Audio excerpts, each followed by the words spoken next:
Once again, my name is Dominic Dorsey. I am the president of Don't Sleep. Don't Sleep is a local social justice organization, and the words Don't Sleep is actually an acronym.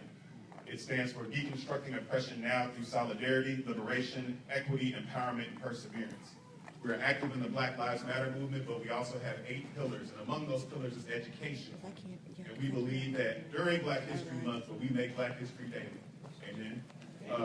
We also believe that we must take advantage of opportunities like this to bridge the gap between film and our history and paying homage to the giants of our past by also presenting us with opportunities to talk to the giants in our present. And we are absolutely thrilled and privileged to have 3 giants right here in Indianapolis that are going to be on our panel today. We definitely wanted to pay honor to men like James Baldwin because the arts and activism have always gone hand in hand. And we have some brilliant spoken word poets, brilliant playwrights, brilliant actors and actresses right here in Indianapolis, and we have 3 of them on our panel. So without any further ado, I'd like to introduce them. First and foremost, we have a freelance writer, published author, and poet who, in addition to performing several original poems on a regular basis, has produced several of her own spoken word theatrical shows that focus on uplifting and inspiring women. She resides here in Indianapolis, Indiana, where she has partnered with several local organizations to bring awareness to issues such as sexual trauma, domestic violence, and racism. Ladies and gentlemen, please give it up for Miss Januarie York.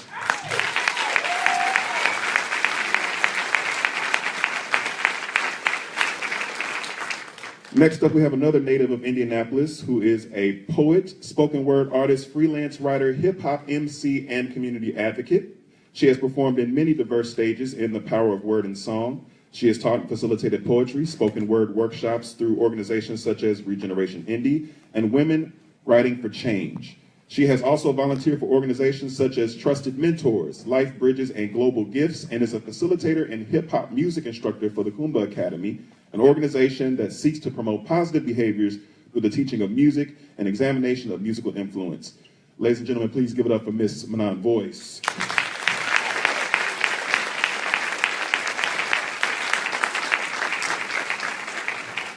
And last but certainly not least, my brother from another mother who is also a native of Indianapolis, Indiana, and proud husband and father of 2, truly developed his foundation in education and social connections at Crispus Attucks Middle School, and then went on to graduate from Cathedral High School, achieving the goal of earning his bachelor's degree from Indiana University in Bloomington, with a double major in African American and Diaspora Studies and Communication and Culture. Since 2008, he's worked with Big Brothers Big Sisters of Central Indiana as a match support specialist and then volunteer outreach coordinator. Eric's focus on relationship building and growth has been instrumental in guiding the bigs and littles and parents that he served. Eric has also served as a big brother from 2010 to 2002. Aside from that work, he's coached baseball at Douglas Little League, served on boards, and is also a spoken word artist. Currently has taken on the role of program director with Voices Corporation, and will have the chance to impact lives of youth through spoken word, poetry, and various creative methods of engagement. Please give it up for Eric D. Saunders.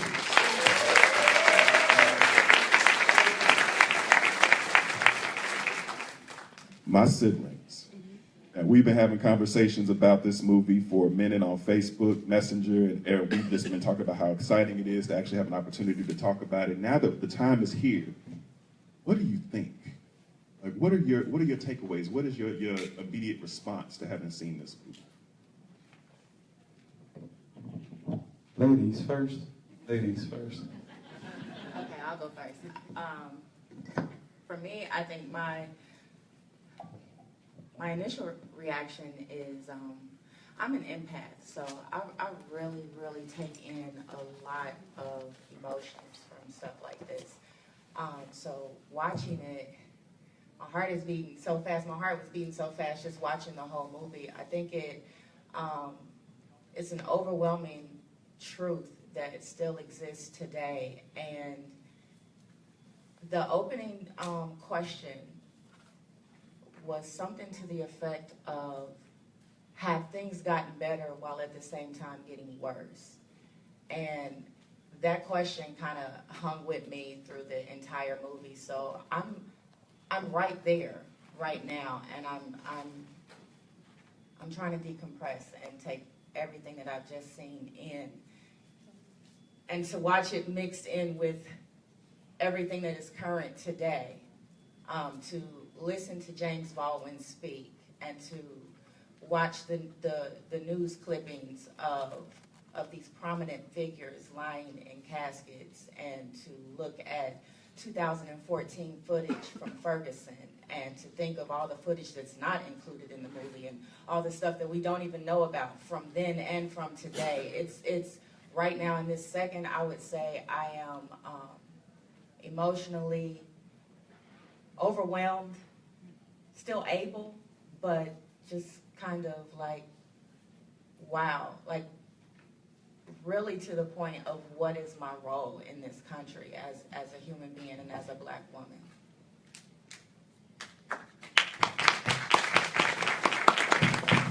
Yeah, I can also echo Januarie's sentiments, especially on being an empath. And all of us here are writers, and so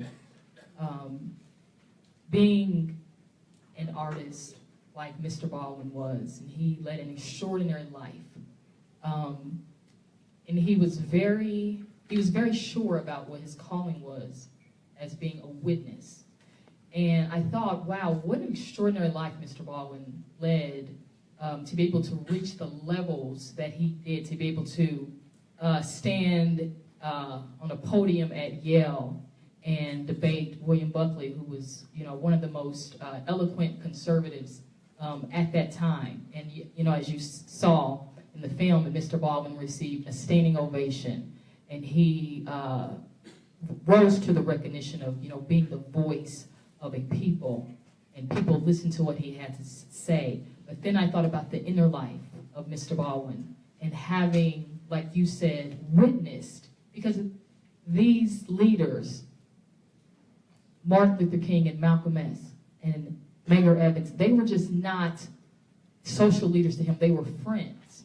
And so to witness the death of your friends, to be in a place in America and to be in a movement and to be a writer and to be Black, and then to have your closest friends be killed, murdered in that revolution, and then to receive news like that within a 5-year period, the trauma that he went through, that really informed his experience living in America, was just striking. And I really felt such a, just such a empathy for him and what he must have gone through. And so that was just initially the most striking, is because he was telling these stories,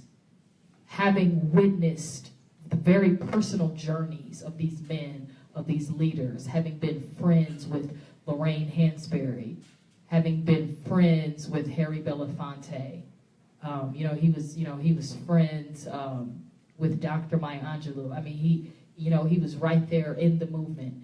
And so just all that he went through to be able to tell the truth and to write this story was just completely astounding to me. And then to have his words become parallel with what we are seeing now, just like you said. And I just kept having to think to myself, he was writing in 1960, in 1965, in 1970, and it's 2017. It's 2017, and I am looking on my television, and I'm reading the newspaper, and I'm seeing the same exact things.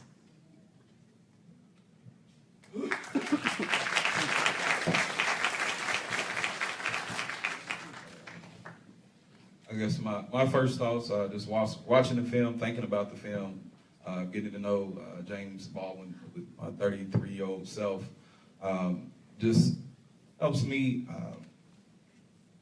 come back to the point of, again, having somebody there to illustrate what's going on. Because I'm even looking at this room right now, I'm like wondering 40 years ago, what would this room look like? What would people's beliefs be in common or indirect? And I know that just looking at this room, I can just feel like it feels so diverse. And it kind of goes back to your question, you know, in the beginning of the film. But this all brought us here to this very moment, to this very place right now. And what would that be? Where would we be if it were not for the artists? And because he actually, you know, he talks about the integrity of being an artist. It's not, you know, and I've known, we went to college together. As soon as I actually in college, read JY poetry sets, 2001, 2, 3, something like that. And so it's been humbling to really kind of see, you know, that phase. And the reason why I say that is because here we are right now. And then again, I think about 40 years ago, here we are because of the art. Because somebody drew into the art, and has ultimately drew you into his art from his grave. Now, is that not power? So.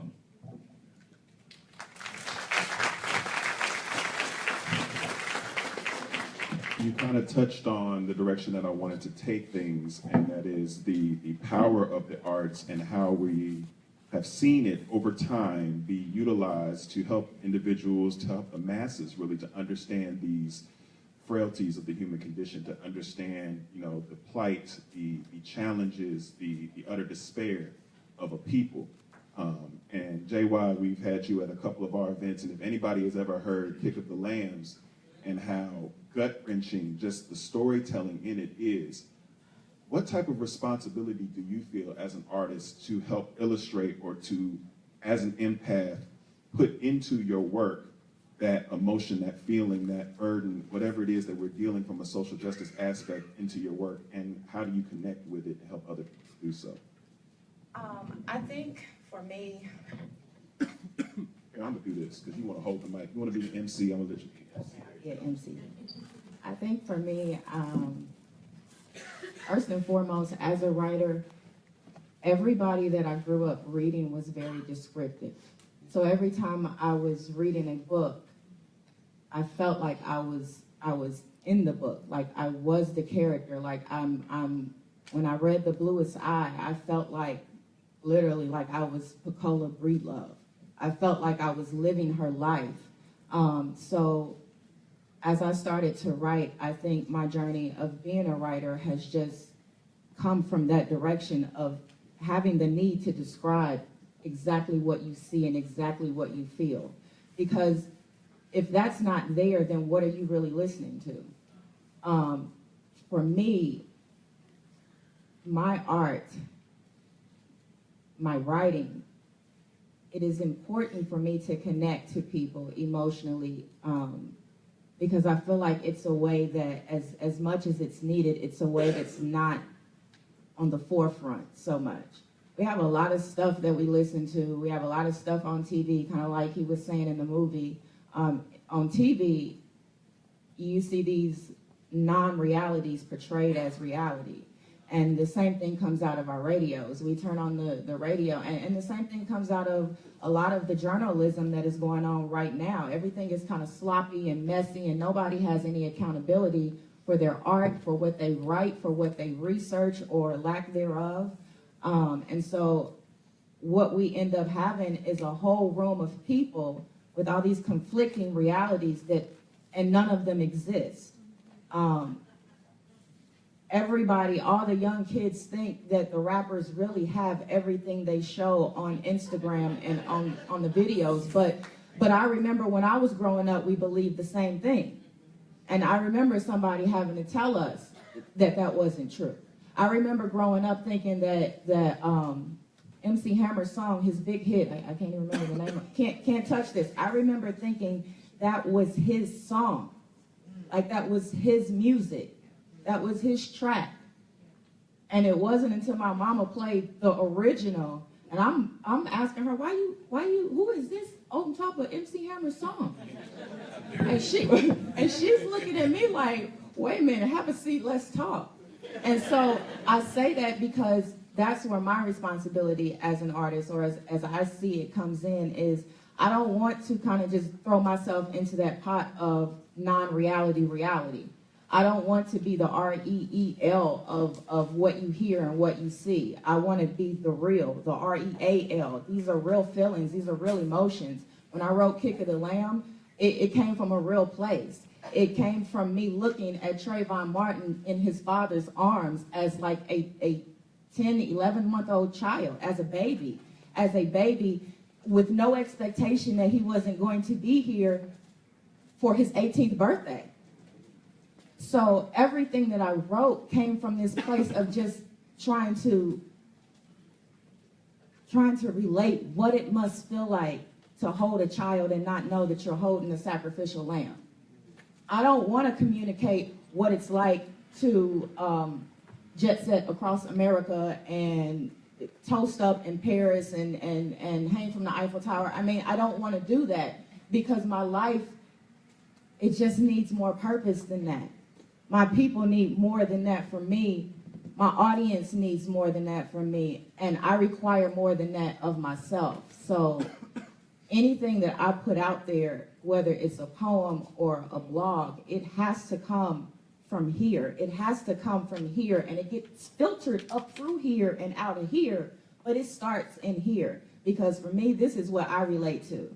This is what, this whole movie, I fought back tears the entire time. When I see Rodney King getting beat from 1991, I still fight back tears because it's real, because I feel it. I'm an empath, not by just saying it because it sounds good, or just saying it because I'm a writer and that's what writers are supposed to know. I'm really taking all of this in, so I don't have anything else to really give you except for everything that I feel and everything that I know is true. So it's my responsibility with that to give what is honest, what our stories are, and I don't know any other way to be. All right, Januarie. Thank you. Manon, I have a very specific question for you because, and I think this is something that you can articulate very well. We had brilliant orators, brilliant artists, brilliant activists who were all able to accurately describe exactly where we were as a people. And no matter what the terminology was, whether it was the civil rights movement, whether it's Black Lives Matter, you always have that pushback. And that was the original statement in the film. It's like, things have gotten better, but they've also gotten worse. How, as an artist, do we help to articulate that message in a way that's irrefutable? We're saying now Black Lives Matter, and that comes back with all lives matter. It's not received as an affirmational statement, it's received as a confrontational statement. How can we as a people articulate a position that shouldn't have to be articulated at all? Very philosophical. So, James Baldwin had this quote that I love, that I think really speaks directly to what you're asking. And he says, the poets, meaning all artists, are finally the only people who know the truth about us. Soldiers don't, statements don't, priests don't, union leaders don't, only the poets. And something awful is happening to a civilization when it ceases to produce poets.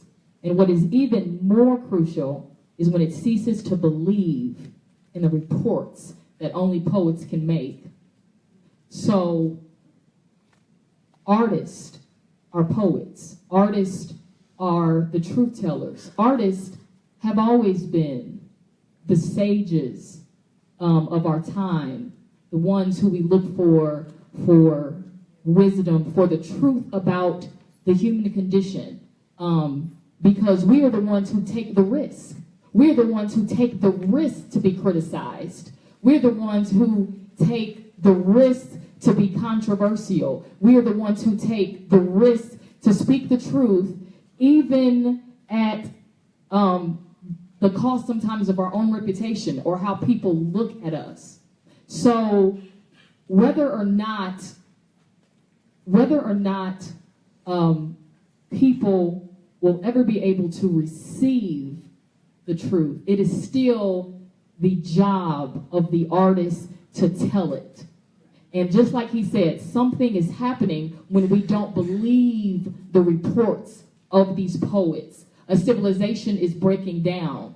And so when artists and when us writers and spoken word, you know, when we are lifting the banners of truth and people are saying, no, they're just exaggerating, then that's how we know, yes, a civilization is breaking down, a society is losing its vision for what is really happening. And so I'm not sure when you ask how can we make sure that it's not ever or how can we make sure that people don't refute it? I am not sure that we can do that, because there is always going to be some type of pushback. It is just our job to continue in the legacy, like Januarie York said so eloquently, of telling the truth and of putting the truth out there. And so I think for all the artists in here, we just have to continue to uphold ourselves to that standard, no matter what the risk may be, no matter how we appear, no matter how controversial it sounds, no matter how sometimes offensive it sounds. We have a job to tell the truth. And so that is how we will keep pushing through. That's what Mr. Baldwin did. He told the truth. You know, and you see, you know, he was debated. He received pushback. Not everybody liked him. He was not popular to everyone, but he still told it. And so that is our job as artists, and we have to uphold that integrity to ourselves and to our community. We owe that.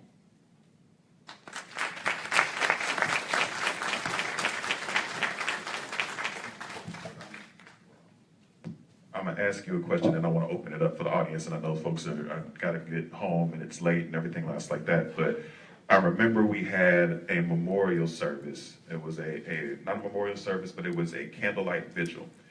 And I believe this was after Alton Sterling had been killed.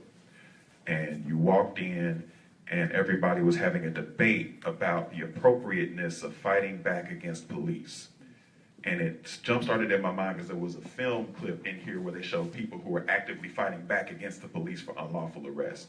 And you came in and shouted over the crowd with tears in your eyes, "I came to honor this man. All that rings in my ears is a young boy saying, I want my daddy." Yes. And it hit me in the chest because I'm a father like you're a father, and we're both trying to figure out how to raise our children in a society where we can teach them how to be safe, how to affirm their blackness, how to affirm their manhood, how to affirm their womanhood, how to affirm them as people in a society, in a country that has been rooted so heavily in anti-blackness. As a father, as an activist, as an individual who works with youth, how are you cultivating your message? How are you working with people from that framework? Well, like I posted on my Facebook status the other day, I can't deal with nobody's darkness until I deal with my own. And that can be ultimately the answer to the question that James Baldwin posed. And so when you begin to ask yourself, how do I deal with that question, how we got this way, then what you need to pay attention to is what happens in your heart, those heartstrings. We talk about music, but what does music appeal to? It appeals to your heart. And so when you see someone lynching from a tree and you knew that was done as a result of the same hatred, that is also rooted in the same institutions in which we see, the same shit that we're complaining about right now, then you gotta ask yourself, what music is playing in your heart? And so when I hear people, even just fussing about how to approach it, no, you have not listened to the tune of your heart. America does not have a soul if it's not for black people, Indian people, and the people of the oppressed. And don't you ever forget that. That's where you get your soul from. The impossibility before we knew the Cubs were going to win, before we knew Patriots were going to do what they were going to do, before we knew all these things in sports, the Cavaliers, we knew impossibilities were going to be because we are still standing here. Not because of what your sports team done. You got more passion for the Chicago Cubs than you got for the Chicago West and South Side? You want to talk about passion? Ain't nobody get lynched for the Cubs to win no ring. But all the kids leading the nation in homicides? You better support the Cubs because you for damn sure don't support Chicago. And so we're just supposed to get on board with the integrity that we're supposed to appeal to. You're supposed to work twice as hard as a white man to be accepted. So but in between all that, I hear the echoes of those lynchings. When I got to IU and we met, I had the opportunity to major in business or communication or African American studies. And what turned my mind to major in African American studies, I just sat up all night and watched the website of all these lynchings and I couldn't move. Because even private school education where, you felt that certain, that oppression, it wasn't called because in the 90s people believed racism was kind of here, but it wasn't here. You know what I'm talking about. Oh, it's racism back. So it's just like, so again, we're here because somebody set a chord and the message is timeless. Music is timeless. Artistry is timeless. Like I said before, it would outlive you. The message would never change, and it's just remarkable how much coincides with what Malcolm was saying, with what all the civil rights leaders were saying. And to this generation, this is nothing new. Same crap, different toilet. So, but yeah, man, but nothing, the same. And so what hasn't changed is the vibration, the rhythm within our heartbeat. So we talk about it passively, but then again, when you're actually mentoring a child, when I say, man, you got to put your heart into it. You mentoring somebody's child, but more so you mentoring somebody who's also been impacted in a certain way by the society. That's why we always preach competency. But you also have to live that competency that you preach each step that you go. Because there's no complacency with it.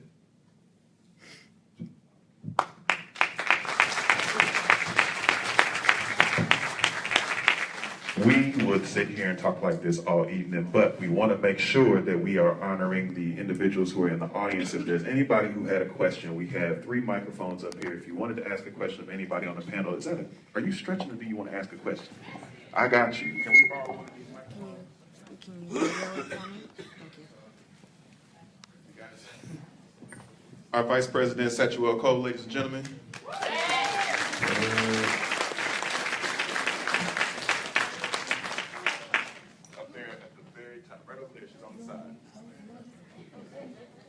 While I'm walking, tomorrow we have an event going on. At 1 o'clock we have a rally, and then at 3 o'clock we're going to be getting together to make bags to take to those who are homeless. So if you want to get involved in that, it's going to be afterwards. So, Ms. Januarie, when you talk about Trayvon Martin killing, that immediately reminded me of when I was in 7th grade, and my English teacher, she asked me, so what did you guys see on the grade in the newspapers, magazines, online articles? I'm like, I saw Trayvon Martin getting killed just when he was barely my age, and I'm 17 now.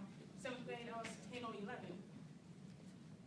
And like the fact we didn't even try to talk about this at that time, and it's going on now, still, I'm just thinking to myself, if we hadn't even talked about it when it forcefully started, 2012, now it's 2017, would it be any different for me to see it and learn about it, or would it just be like, oh, this is happening, but we're not going to talk about it at all, give you any closure, tell you what's going on, how to handle yourself in the public?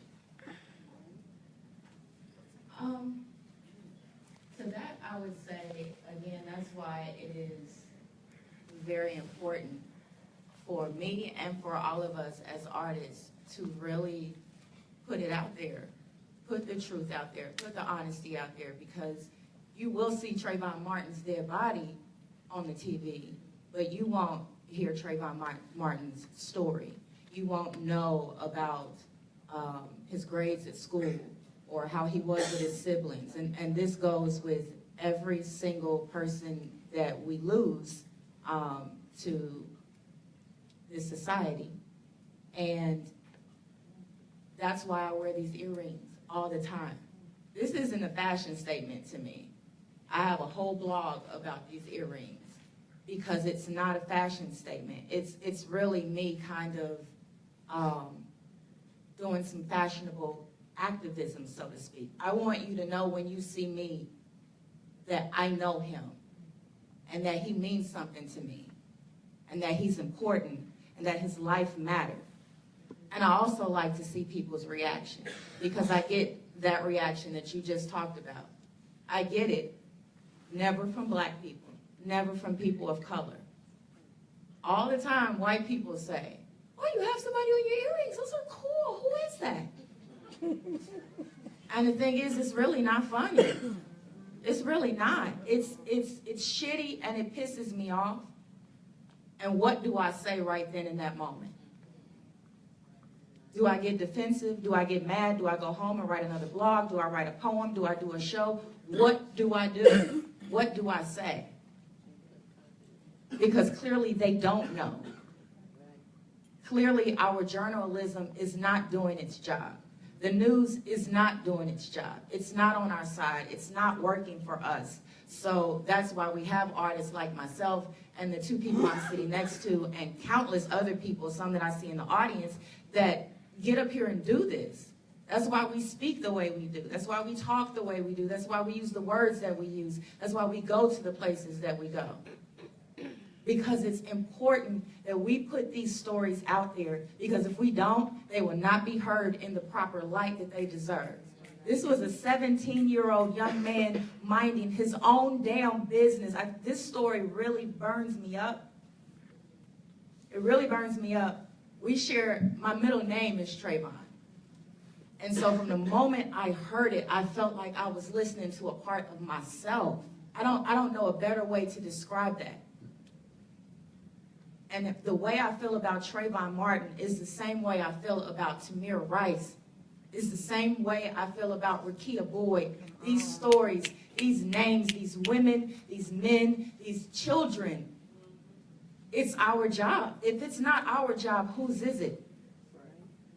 So I don't know. I hope that something that we say and what we speak and what we do really affects everybody, but especially the youth, to make you feel like you can keep believing, that you can keep being optimistic, you can keep being hopeful, you can keep reaching for the light, whatever your light is, that you can keep allowing it to shine. You don't have to cower down because you're a black woman or a black man. That you don't have to sneak around and try to be accomplished because you're black. No, because we don't have Trayvon Martin anymore, because Rekia Boyd is gone,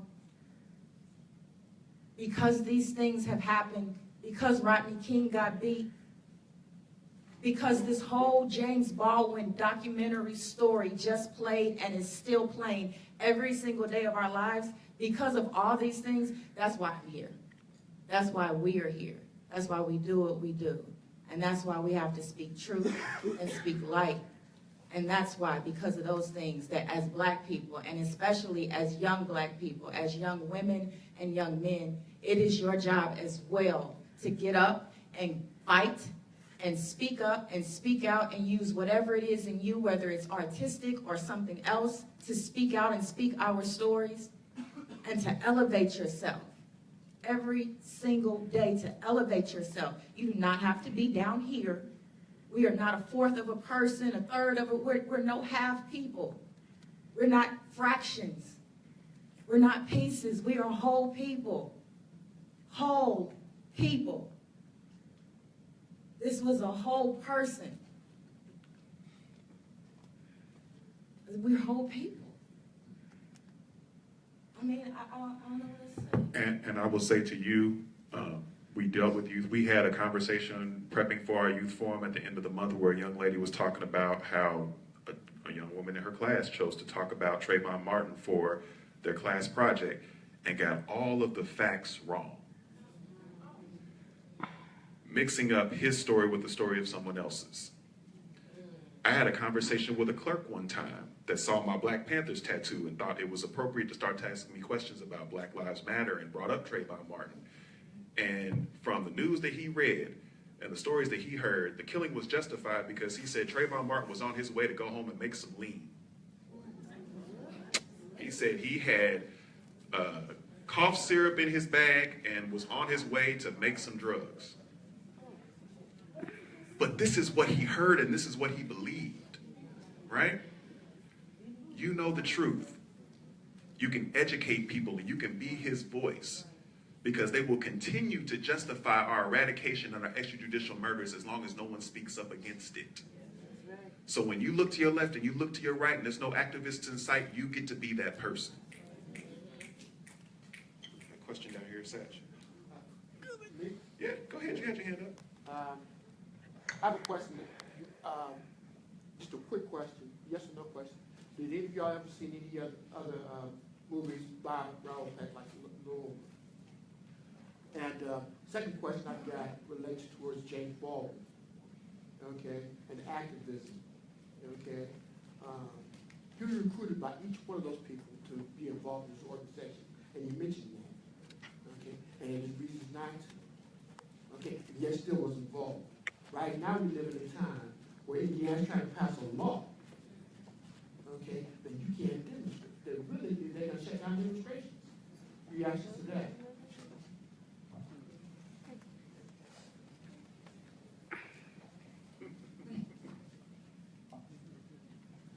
No, I have not seen any other films to answer that. But to the other question in regards to the law, so you just want to make sure it's clear for the audience and myself. The second part was, you said there's a law in the making that's doing what now? It's The block traffic or die bill. Yeah, basically that's the abbreviated terminology. So essentially they're trying to pass a law where I'm sorry. I feel like I'm loud enough. Essentially they're trying to pass a law where it says if there are more than 10 people obstructing traffic, that they can use specially appointed individuals within the city to alert law enforcement officers to use this, I use this term explicitly, any means necessary to remove them, right? So essentially, any means necessary, which is an ambiguous term, but we know it's associated with our brother Malcolm. But when we see any means necessary when it applies to black folks, it usually ends up with an outline in chalk and a hashtag. So very threatening language, very specifically target criminalization of protesting, of demonstrating, of direct action, something that Malcolm, Martin, and even Medgar Evers was very fond of. So.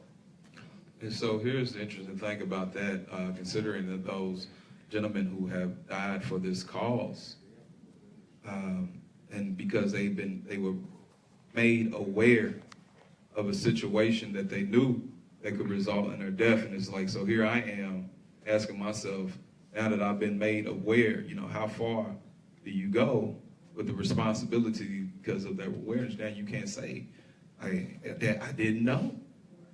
Now you know. So yeah, but this is America, the land of the free. Yeah, but are you going to do this? And so what does this really say about your freedom? White, black, or indifferent? At some point in time, we're going to have to realize that just because you're white, just because you're black, but specifically just because you're white, don't mean that you're free. And that was the illusion. And then, like he said, that word white, if you're not white, then what are you? If you're not Caucasian, then what are you? If you're not African American, then what are you? And so it's just like now it's a question of who is the they and what are they doing with this thing we call freedom? So it poses a very interesting question to where we have to really check, how numb do we become then? The Walking Dead is coming out soon though. You got time for 2 questions? Yeah, we got time for 2 more.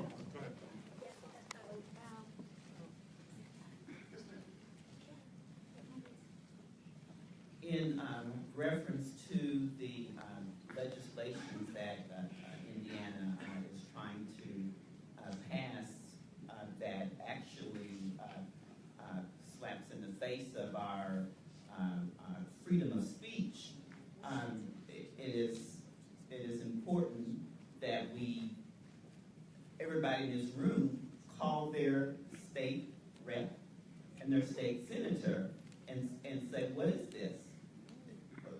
How dare you, impose upon my First Amendment right to have freedom of speech here and to assemble peacefully and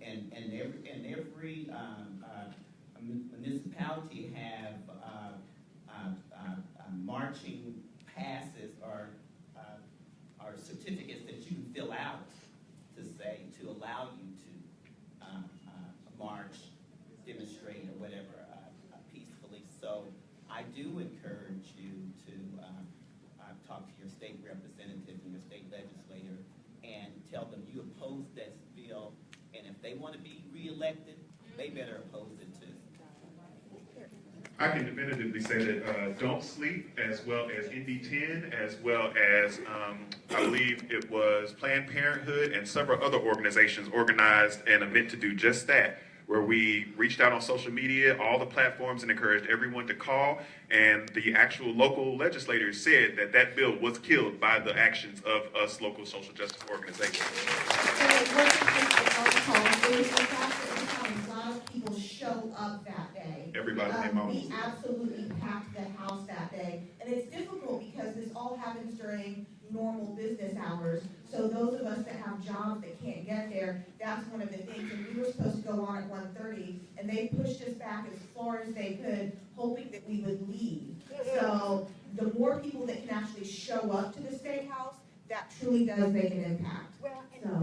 if we could do that with the universities, if you guys could let us tap us into it, we can have students there too. Sure. If you guys follow our page in our events, because we make events for almost all of the actions that we do.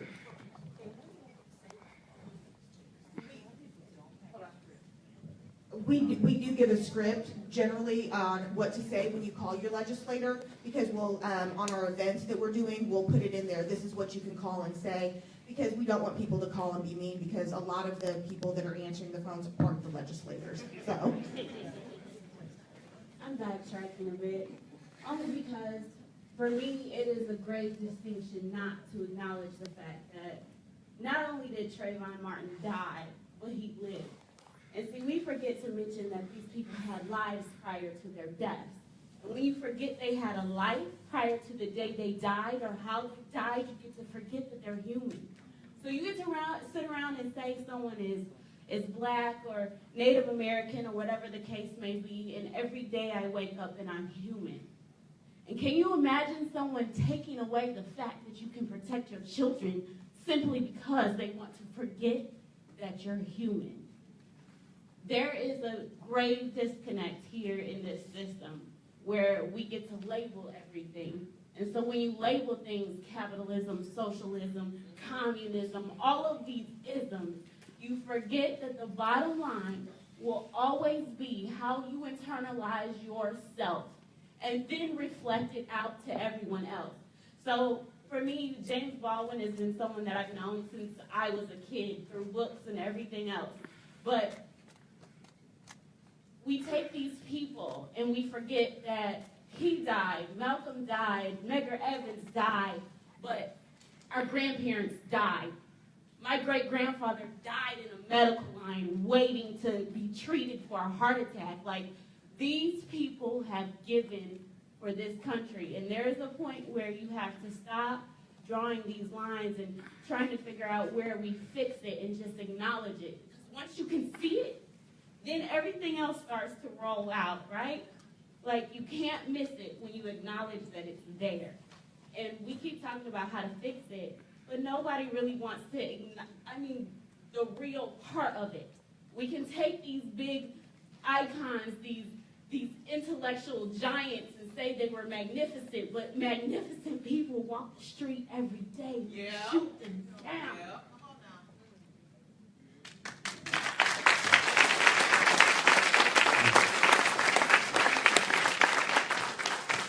And I think that's really where the sickness lies.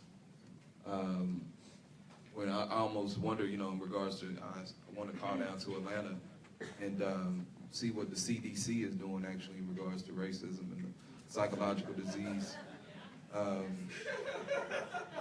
Center for Disease Control. But this disease right now, again, you have to be sick to look upon this nation right now and say, I'm gonna be honest, y'all, man. And I'm a coach. I coach my 3-year-old son. He plays basketball, but we have the kids pledge allegiance before every game. And I'm like, man, do I want to get something started right now at a 3-year-old game? At a 3-year-old game.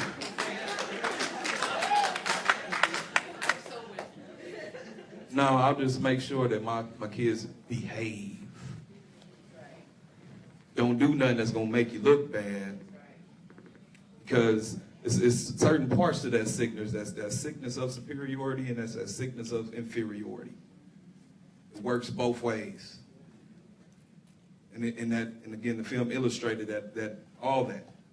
And we get to sit on and just glorify death so much, and so we can live our privileges.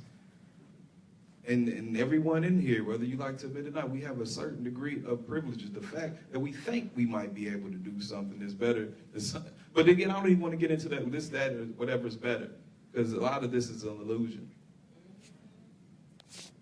But as he said, man, we were very much so dealing with a form of sickness, or whether that's just our nature. But at some point in time, we got to ask ourselves, can we evolve and really be better, something together? What are we willing to acknowledge that's right here in front of us that we continue to ignore? It's not about making people comfortable in conversation, for goodness sakes. Like you said, people on the streets, our healthcare, our messaging, the way things are communicated to us, all these privileges. Yeah, we get to watch TV, but what is TV really doing to us? And so when it comes back to even this poetry and sound and vibration, this is just on a micro level. I'm not a big church going, but I was raised in the church, and one thing that I really remember was David's heart. And how could you soothe the heart of a man that wanted to kill you with a heart? And that kind of comes full circle with regards to just art is not really, it's not artist, but helping you recognize the artist in you, that you have an ability to create and start with something and end with something else. That's nothing but a poem. We do it in rhythm, we do it together, we have a certain formulation to get to this certain end. That's what we do when we write these poems. We want to take you on a journey. We're doing that in our occupations, we're doing that in how we raise our kids, we're doing that in how we protest, but something's still not being seen in regards to this sickness that we have. Some of us, I can't speak for everybody, but it's really a blessing to see a lot of people who I know who have been plugging in and living your art and living your life, and it's really good to see everybody in here coming together based off of this film. Ms. Boyce, January, any final thoughts? Yes, you had mentioned something. You said something about what you internalize for yourself. And I think Baldwin was very special because he knew that who he was not based off how other people saw him, how white people defined him. As you heard him say, he said, the nigga isn't you. That's not me. When you call me a nigga or a nigger, that is a representation of how you feel about me. And why do you need me to be a nigga or a nigger? Because that's something that's inside of you. So he understood the sickness. He understood the pathology that was in the white conscience, and that's why he was such a threat. Now, Baldwin had a very interesting childhood because he grew up in the church, and he was the son of a man who was the son of a slave. And so Baldwin was abused by his father, verbally and physically, but his father was a deacon in the church. And when his father died was when he came to this crossroads, because he said, even though my father was in the church and professed to love, he said that was just a facade for the rage that he had within him. So Baldwin then came to a crossroads where he had to decide for himself who he was going to be as a man. And so when he said, I'm not a nigga, he said, I'm a man. Because he came to the crossroads where he had to decide. He said, if I become like my father and I'm filled with rage and hate in this movement, then I'm going to die somebody who can't tolerate themselves. And so he knew that he had to do better than that. And so when you heard him say, he said, I'm not a racist, because he knew that that sickness, that same sickness would destroy him. That same sickness that he saw walking down the streets of Harlem, being stopped by a police officer at 12 years old, those books. We would not be sitting here today having this conversation if Baldwin had internalized that and believed that about himself. So he is the representative that we all have to come to a crossroads in our minds, what we believe about ourselves and what our destiny is going to be. And that's how he survived the killings and the murders of his friends, of Dr. Martin Luther King and Medgar Evans and Malcolm X, because he believed